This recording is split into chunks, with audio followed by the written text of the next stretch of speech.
నమస్తే, good morning అందరికీ. నేను మీ Teenmaar Mallanna. Welcome to morning news with Mallanna and Sudarshan and శ్యామ్తో కలిసి. సో మొత్తానికి సర్పంచ్ ఎన్నికల వాతావరణం మూడు కనిపిస్తూ ఉంది. తెలంగాణ రాష్ట్రంలో కులగణన పూర్తయిపోయింది. డెడికేట్ కమిషన్ రిపోర్టు అందజేసిన తర్వాత సర్పంచ్ ఎన్నికల్లో ఆ తర్వాత ఎంపీ స్థానిక సంస్థల ఎన్నికల్లో రిజర్వేషన్ల పెంపు అంశం ఒకటి చర్చకు వచ్చింది. సో నిజంగా 42% రిజర్వేషన్ కామారెడ్డి డిక్లరేషన్లో అనుకున్నట్టుగా బీసీ వర్గాలకు దక్కుతుందా, ఏం జరగబోతా ఉంది? దీంట్లో క్లియర్గా ఒకసారి మీకు ఎక్స్ప్లెయిన్ చేస్తా. రాబోయేటువంటి స్థానిక సంస్థల ఎన్నికల్లో బీసీలకు 42% రిజర్వేషన్ దక్కుతుందా, దక్కకపోతే ఆల్టర్నేట్ ఏంది, ఏం జరుగుతూ ఉంది అనేది బోర్డు పెట్టు. ఇంకా రెండోది ఏంటంటే ఇద్దరు పిల్లల నిబంధన. ఇద్దరు పిల్లలు ఉంటేనే ఎన్నికల్లో పోటీ చేయాలా లేకపోతే లేదా? గతంలో పెట్టినటువంటి నిబంధన ఏంది, ఇప్పుడున్నటువంటి నిబంధనలు ఏంటి? సో మరి మారిందా లేదా? ఈ 30 ఏళ్ల సంధి ఇద్దరు పిల్లల నిబంధన కొనసాగుతూ వచ్చింది. మరి గ్రామాలలో చాలా వరకు ఈ నిబంధన ఎత్తివేస్తున్నారు అనేటువంటి చెప్పినటువంటి ధర్మిలా చాలామంది ఇప్పటికే అటో ఇటో పోయి ఆని పలకరించి అన్న ఇట్లునో బాగేనా ఏం సంగతి సరి అనుకుంటున్నా, నిబంధన ఎత్తేస్తురట కదా అనే ఒక చర్చ పెట్టుకున్నారు. కొంత ఖర్చు కూడా ప్రజల్లో అట్లా ఏడిపోతున్నాం అంటే ఇట్లా తొవ్వంట పిలిచి కూడా కూసోపోరి అట్లా పోయి కూసోపోరి అని చెప్పి చాయ్ తాగిరాపోరి ఇంకేమన్నా తాగిరాపోరు అని చెప్పి ఇట్లా కొంత ఖర్చు అయితే జరిగింది.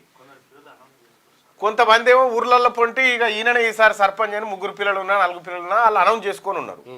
వాళ్ళకి ఇప్పుడు ఏమైందంటే ఇక్కడ రాష్ట్ర మంత్రివర్గం ఇక్కడ జరిగినటువంటి సర్పంచ్ ఎన్నికలు, sarpanch, ZPTC, MPTC, okay,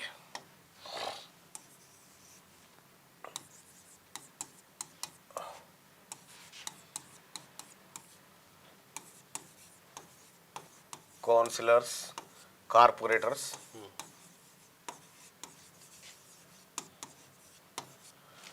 counsellors ఈ ఎలక్షన్స్లో ఇప్పటి వరకు ఉన్నటువంటి నిబంధన ఏంటంటే ఇద్దరు పిల్లలు మాత్రమే ఉండాలి. అంతకు ఎక్కువ ఉంటే అవకాశం లేదు, అర్హులు కాదు, ఉంటేనే పోటీకి అర్హులు. ఇద్దరు లోపు ఉండాలి, ఉంటే ఆ లోపు ఇద్దరు ఉండాలి. అయితే అది కూడా 19 ఎక్కడంటే 1995 లోపల 1995 లోపల పుట్టిన వాళ్ళు 4 ఏం కాదు. 90 తర్వాత వచ్చినటువంటి నిబంధన ఏదైతే ఉందో దాంతో ఇద్దరు పిల్లలు ఉంటేనే పోటీ చేయాలనేటువంటి ఒక నిబంధన తీసుకొచ్చారు.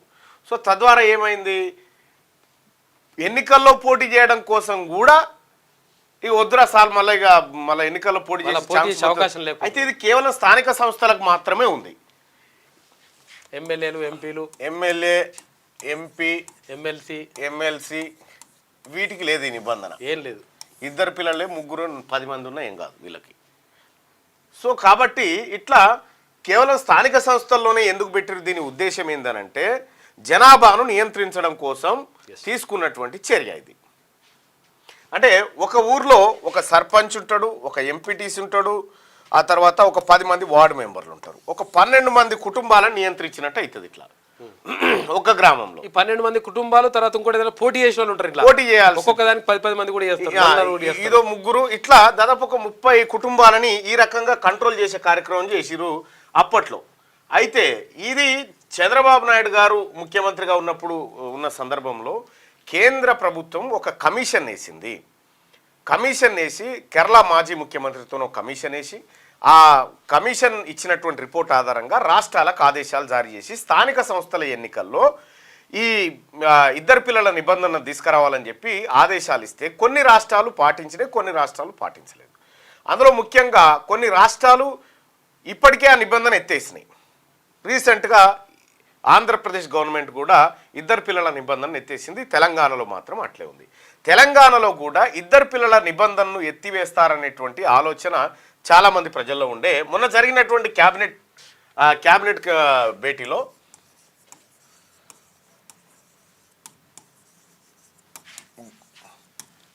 భేటీలో ఏం డిస్కషన్ జరిగింది? ఇద్దరు పిల్లలు అంటే మంత్రులంతా కూర్చొని ఈ ఇద్దరు పిల్లల నిబంధనను ఎత్తేద్దామనేటువంటి ఒక చర్చ పెట్టింది. చర్చ పెట్టిన తర్వాత అధికారులు వీళ్ళందరూ కూర్చున్న తర్వాత మళ్ళీ ఏమైందో ఏమో తెలియదు. కనీసం 3 పిల్లల వరకన్నా పెడదాం అనుకోరు.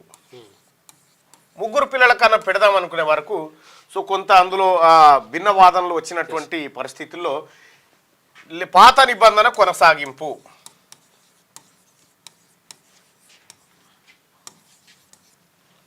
పాత నిబంధనలే ఉంటాయని చెప్పి క్యాబినెట్ సూచాయగో మాట అనుకుంది.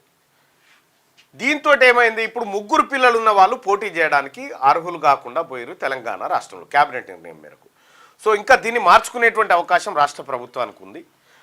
ఈ నిబంధన ఎత్తేసేటువంటి అవకాశం కూడా ఉంది. అయితే ఈ ఇద్దరు ఇవాళ రేపు ఇద్దరు కంటే ఎవరు ఎక్కువ కంటలేరు. ఇద్దరే ఆడపిల్లలైనా మగపిల్లలైనా ఇద్దరు పిల్లల కంటే ఎవరు ఎక్కువ కనే పరిస్థితి. జనాభా నియంత్రణ కోసం ఒక్కరు ముద్దు ఇద్దరు హద్దు ముగ్గురు వద్దే వద్దని అన్నారు. అప్పుడు గోడల మీద ఉండే ఒక్క బిడ్డ ముద్దు ముద్దు, రెండో బిడ్డ వద్దు వద్దు అని రాసి ఉంటుంది గోడల మీద. ఒక్కరు ముద్దు ఇద్దరు హద్దు ముగ్గురు వద్దే వద్దు, ముగ్గురు. ఇటువంటి కొటేషన్ ఈ నియాసం కూడా ఇచ్చినట్టు. అయితే ఇట్లా నిబంధనలు ఉండేటి. దాని ద్వారా ఏం జరిగిందంటే అప్పుడున్నటువంటి పరిస్థితిలో ఫర్టిలిటీ రేటు ఎక్కువగా ఉండేది. జననాల రేటు ఎక్కువగా ఉండడం వల్ల అది అప్పుడున్నటువంటి భారతదేశంకు ఉన్నటువంటి ఆర్థిక వనరులపైన లేకపోతే ఆహార వనరులపైన వీటన్నిటిపైన ప్రభావం చూపిస్తుందని ఒక భయంతో ఆ నిబంధన విధించి దాదాపు 30 ఏళ్ల నుంచి ఈ నిబంధన కొనసాగుతుంది. పాతకాలంలో డజన్నర 2 డజన్లట పిల్లలు ఉన్నారు. అప్పుడు పిల్లల్ని ఎక్కువ మందిని ఎందుకు కనేది అంటే 10 మందిని కనేది. ఎందుకు కనేది అంటే అలా ముగ్గురే బతికేది. ఇప్పుడు మనం చాలా చూస్తా ఉన్నాం. పెంటే అని పేరు పెడతారు.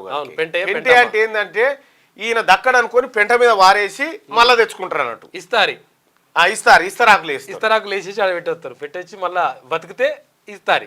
ఇట్లా మళ్ళా ఇంకోటి భిక్షమయ్య అని పెడతారు. భిక్ష వాళ్ళకి ఇచ్చి వాళ్ళ తాను భిక్షం తీసుకుంటారు. అట్లా సంతృప్తి పడ్డారు. అంటే ఇట్లయితే దక్కుతారేమో అని చెప్పి ఒక్కొక్కరికి 6, 7 మీరు చూడండి. మీరు వెనకడ పెద్ద మనుషులను బలకరియండి. మీరు ఎంతమంది అన్నదమ్ములు అంటే మేము 7 8 ఉంటిమి, 4 చచ్చిపోయారు, నేను మా అన్న ఉంటిమి, మీ చిన్నగా ఉన్నప్పుడే చచ్చిపోయినట్ట నా అమ్ముడాల పుట్టిరు. ఇట్లా అన్ని కథలు అంటే వాళ్ళ స్టోరీస్ చెప్తా ఉంటారు. అట్లా ఆ నిబంధన ఉండే. అయితే కొంచెం భారతదేశంలో మెరుగైన వైద్యం మెరుగైన చికిత్స వచ్చినటువంటి పరిస్థితుల్లో ఇక మరణాల రేటు తగ్గిపోయింది.